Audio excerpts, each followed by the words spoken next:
today we're going to be taking a look at a few stocks, one that had their 6-month high and a few others that are red on the week.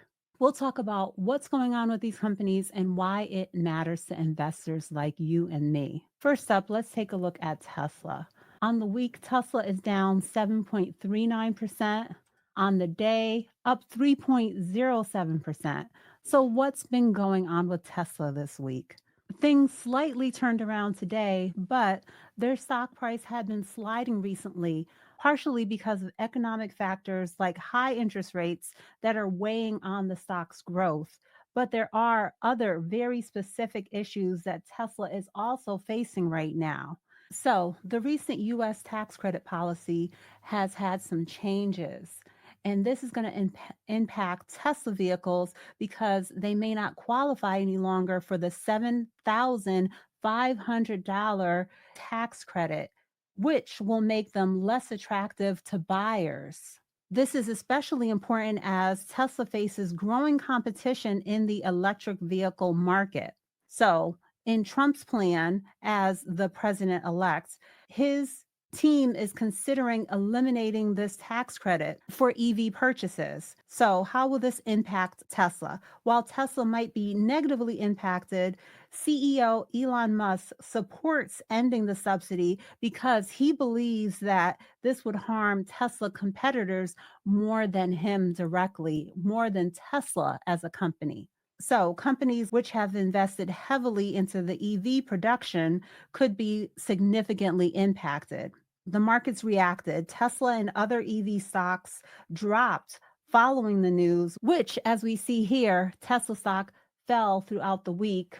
And taking a look at Rivian and some of these other automakers, Rivian ended the week down 2 and GM down 1.01%. So we will see in time if this plan to remove or eliminate the EV tax credit is put into place. But critics argue that removing the tax credit could slow the transition to cleaner transportation and harm efforts to reduce carbon emissions. So basically, having an incentive to have electric vehicles is better for the environment.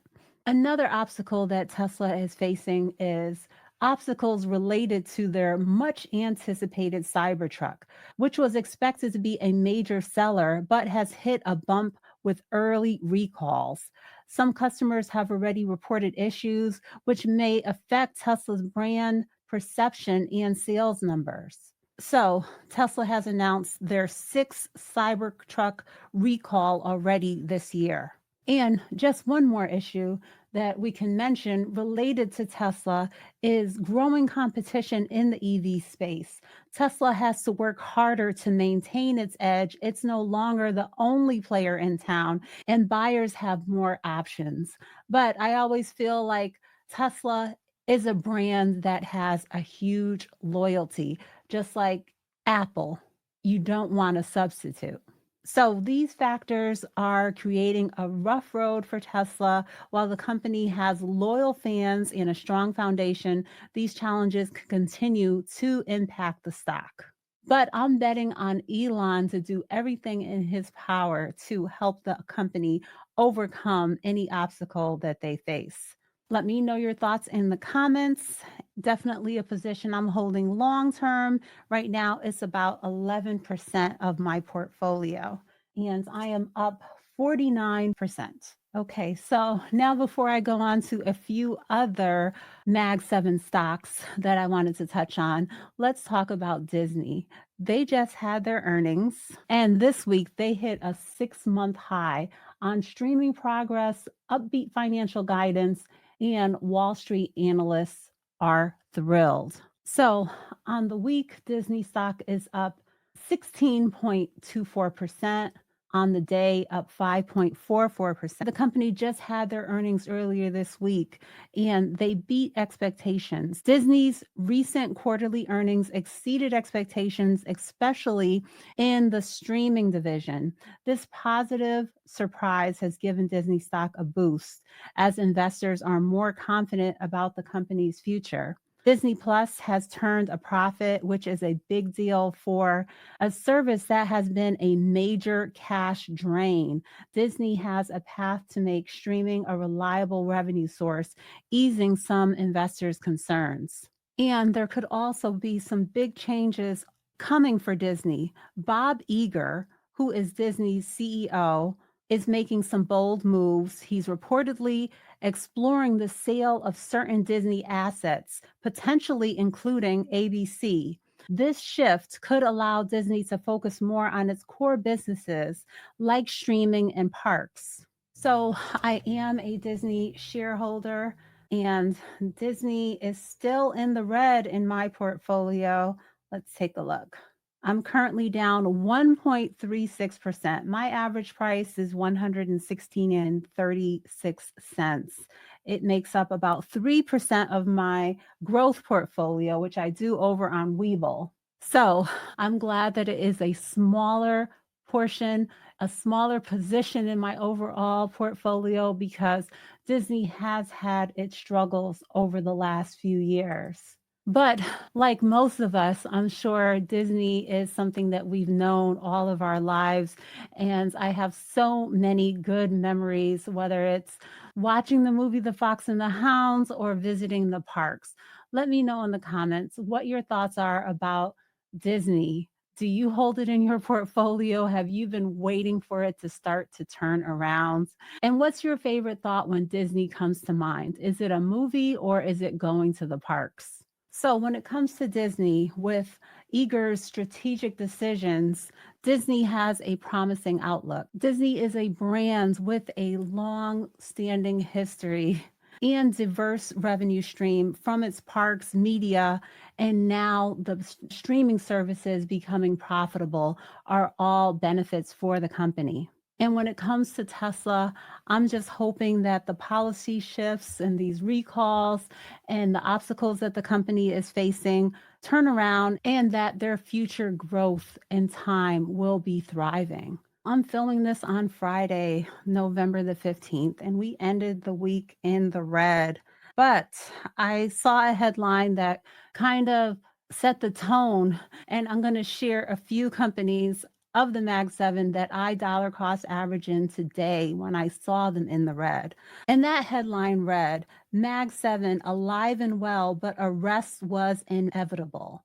So basically, we have to be ready for a pullback, whether the company has some positive or negative news catalysts or something that we can't even tie the stock price movement to.